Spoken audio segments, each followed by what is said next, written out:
musliima ta'e hojii manaa baay'een na eeggataa jechuudha. Fakkeenyaaf tokko ganaa afaanicha baruu jechuun afaanichatti namaatiin hubachiifte turte afaan arabiffaatiin quraanni bu'ee jira isa oriijinaalii sanarraa hubachuudha fi kan baay'ee intini jennu waan jedhu naa kaastee jirta.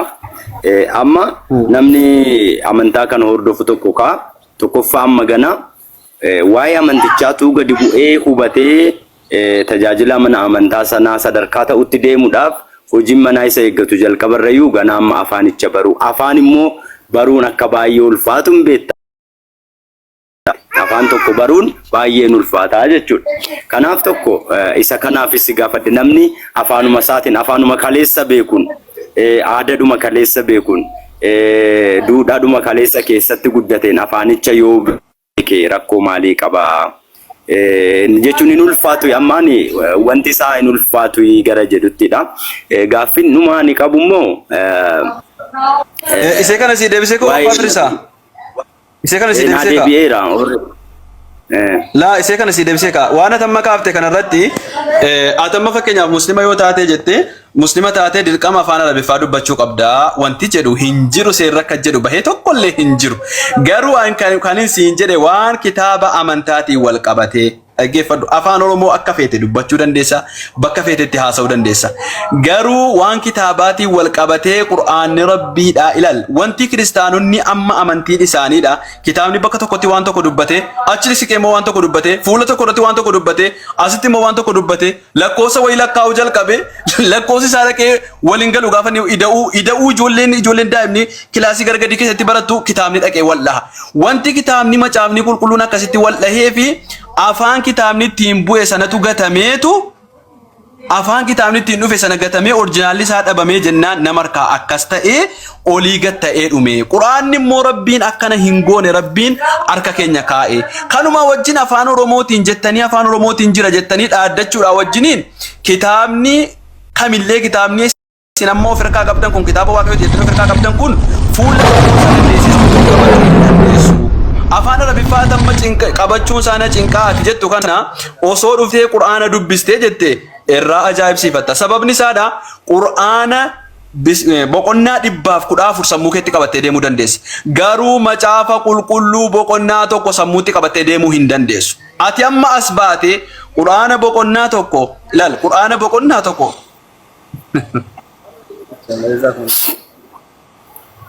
jazakumullahu khairan eewa qur'aana boqonnaa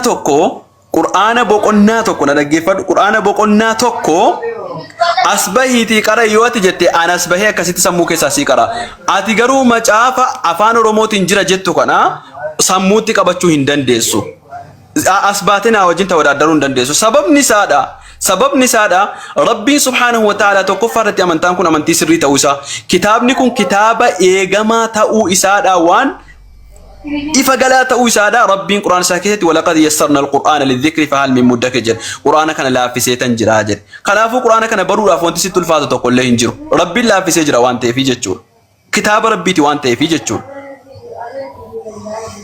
akkas eshi baay'ee gaariidha gaaffii dhumaan qaba ani qur'aana baay'een dubbifne eega gara kana karaa laayivii onlaayinii namoonni waa'ee quraanaa waan tokko hubannoo kennuu qabanii garuu waan tokko dhaga'an jira. Ani gadi waldaa kiristaanaa keessan tajaajila.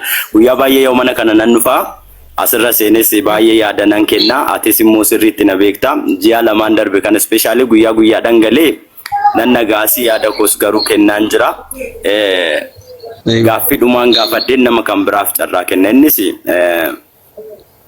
waa'ee Nabiyyuu Muhammad ilaalchisee ani dubbisne ani iddoo jirus hin beeku amma garuu quraana buufadheen akka itti qo'addu dhabe akka itti dubbisu baay'ee naaf hin galle jechuun akka macaafa qulqulluu miti boqonnaa lakkoofsa akkasii minaamina hin jiru yeroo baay'ee yoo bu'us immoo arabiffaan bu'a baay'ee hubannaa isaan qabu garuu gaaffiin natti uumame yeroo jedhames dhaga'uuf akka ifa naa gootuuf waa'ee Nabiyyuu Muhammad fakkeenyaaf macaafa qulqulluu keenya keessatti namoonni akka kana adda durummaadhaan amantaa tokko keessatti maqaan isaanii ol ka'ee mul'atu namoota fakkeenya gurguddaa ta'anidha amantaa keessatti jechuudha. inna gaama miti sagaleen kiyya. Sirriitti dhaga'amatti fufi. Na fakkeenyaaf amma nu bira Phaawulos yeroo jennu amantaa keenya keessatti nama seenaa guddaa hojjete waan ta'eef Phexros yennaa jennu namoonni akka kanaan macaafa qulqulluu keenya keessatti adda durummaadhaan maqaan isaanii ka'u namoota seenaa macaafa qulqulluu keessatti namaaf fakkeenya ta'uu danda'u jedhamanii yaadamanidha jedhama.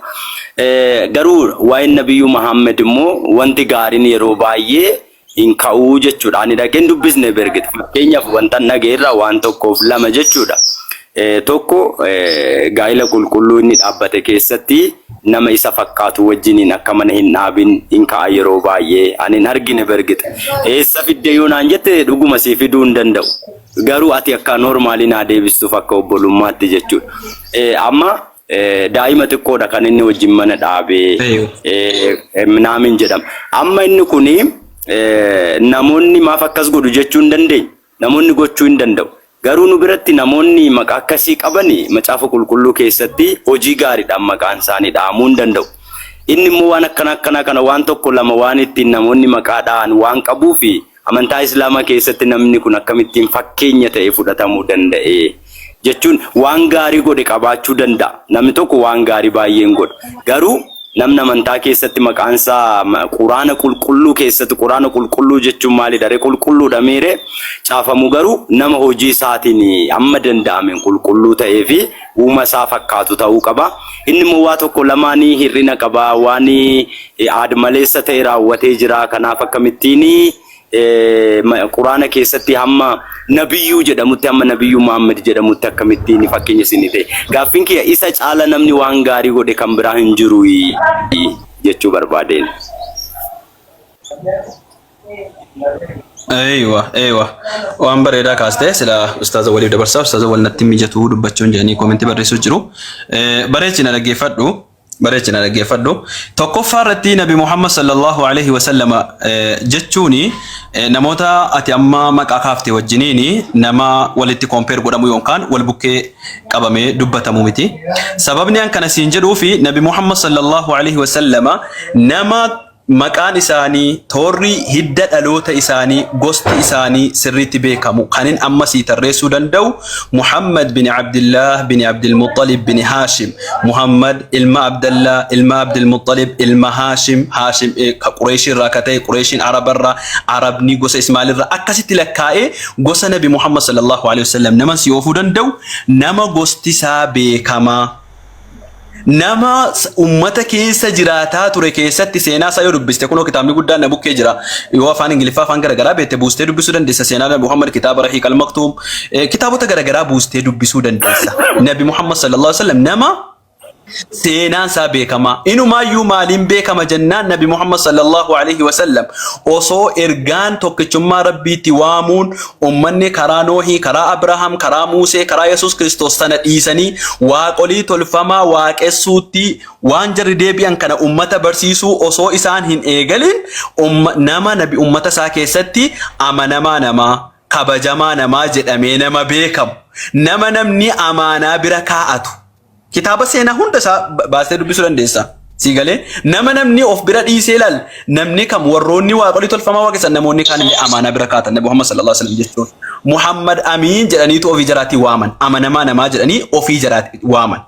Garuu akka atamma dubbattu kana Nabi Muhammad sallallahu alaihi wasallam warroonni maqaa isaa xureessan ammoo hin jiran. Keessumaayyuu yeroo sana osoo hin taane yeroo keenya ammaa kana keessa namoonni keessumaayyuu afaan keenya dubbatan. Namoonni afaan keenya dubbatan nabiyyiidhuma akkasii kana nabiyyiidhuma ummata isaa keessatti haala kanaan beekamu waan ummanni isaa isaan hin jenne warroonni jedhanuun hedduutu jiru. Tokkoffaa irratti waan ammati kaafte. Waa'ee fuudhaaf heerumaatii walqabatee Rabbiin subhaanahu wa ta'ala Qur'aana isaa kabajamaa keessatti dubbatee jira. Bismillah 25ffaa keessatti dubbatee jira. Suuraa Quraanaa baay'ee keessatti Rabbiin dubbatee maal jedha? Dura kan keetii ergamtoota baay'ee erginee jirra. Waja'alnaa lahum azwaaja wa dhurriyya. Jaraafis abbootii haadhotii manaa goonee jirra akkasuma ilmaan illee kennineefii jirra jedha. Raajiin kam nabiyyiin kam dura Nabi Muhammad sallallahu alaihi wasallam ergame haadha manaa hin qabu akkasuma illee ilmaan hin qabu. Tokko inni amma kaaftee Nabi Muhammad sallallahu alaihi wasallam daa'ima fuudhanii daa'imaa wajjin ciisanii waan jiru. Nabi Muhammad sallallahu alaihi wasallam hadisa keessatti akka dubbatamee jirutti wantoonni kiristaanii yeroo hunda kaasan abbaa firdisa sirriitti na dhaggeeffadhu. Kiristaanii yeroo hunda kaasanu Nabi Muhammad sallallahu alaihi wasallam gannoota baay'ee gariin isaanii warroota umuriidhaan isaan caalanudha kan isaan fuudhan. Intala tokko shamara tokko rabbiin isee irraa haa jaallatu Aisha radiyallahu anha kan umuriin isee waggaa 9 fuudhan. Yoomi kan Nabi Muhammad fuudhan har'a waggaa 2000 dura jechuudha. Waggaa 2000 dura Nabi Muhammad sallallahu alaihi wasallam intala waggaa 9 fuudhan.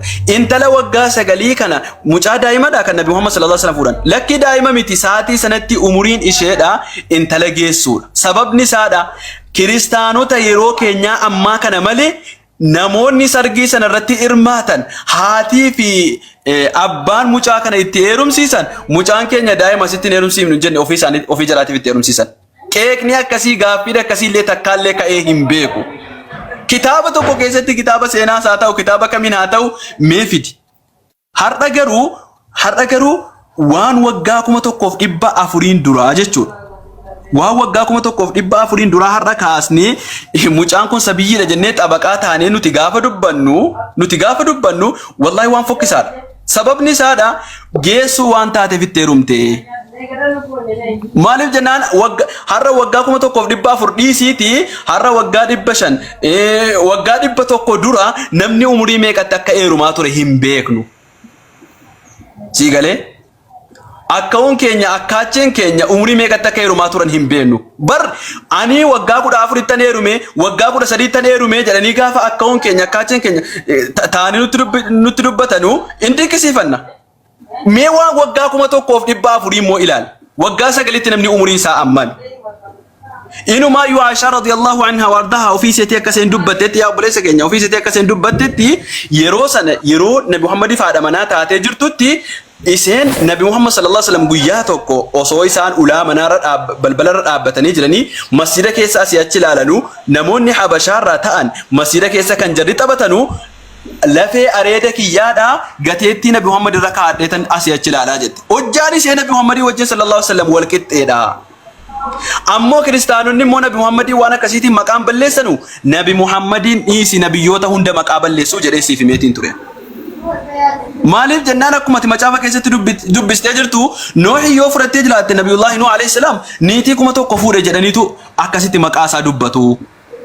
Nabiyullaahi Daawudiin yookaan Nabiyullaahi Daawudiin macaafa keessatti kan jarri barreessanii jiranu niitii namaadha abbaa manaa irraa ajjeese niitii namaa fudhatee jedhanii amananii jiru. Sanuma keessaan ammoo Waaqayyo keenya gooftaan keenya fayyisaan keenya immoo hidda dhaloota sagaagalaa keessaa dhalate jedhanii Maatewos boqonnaa 1 irratti toorri hidda dhaloota Yesuus Kiristoos sanyii Daawit sanyii Abrahaam isa kana jedhanii caafanii jiru.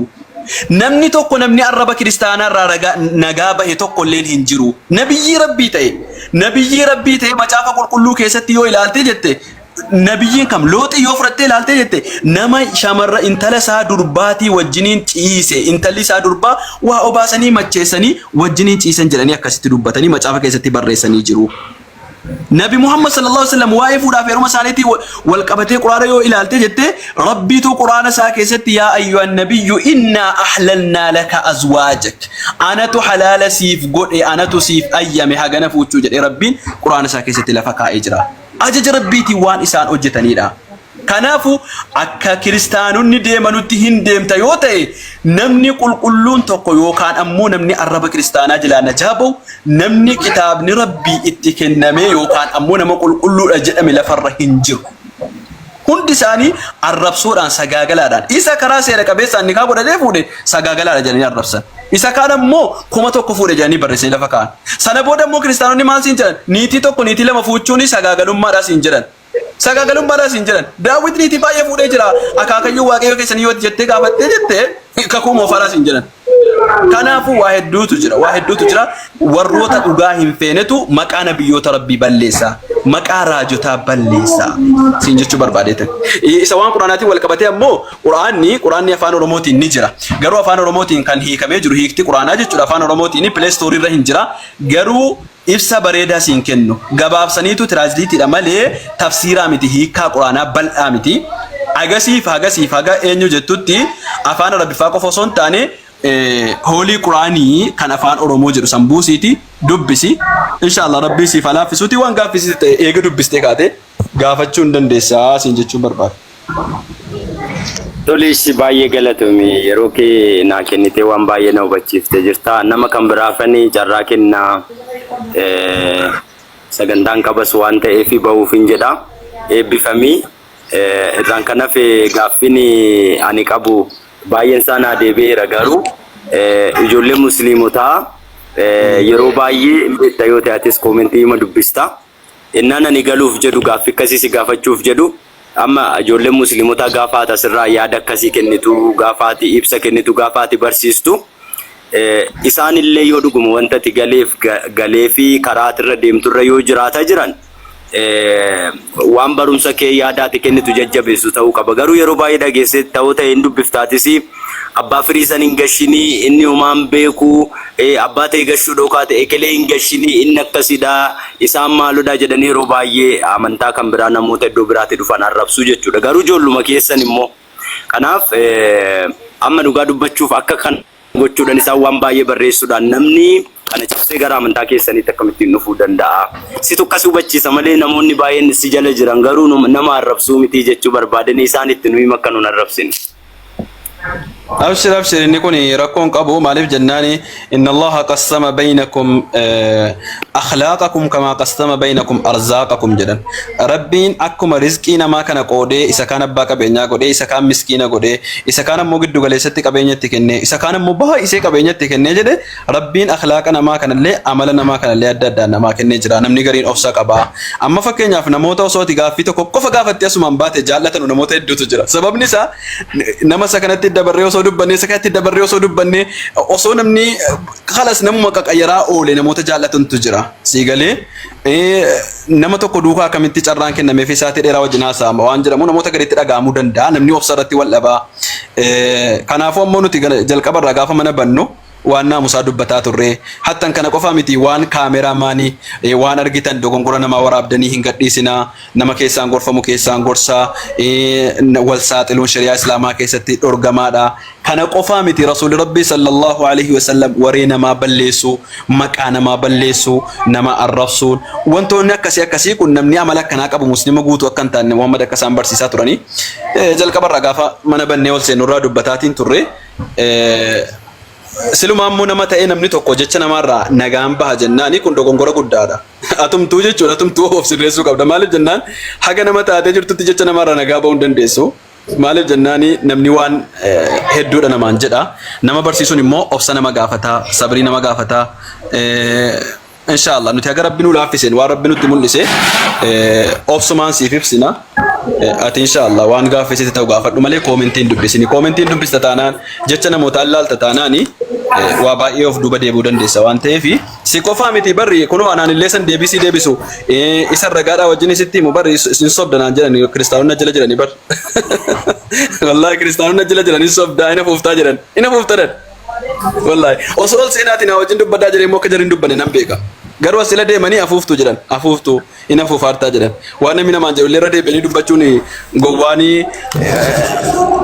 nama naarrabsanii maddaatti deebi'ee of arrabsaa jedhanii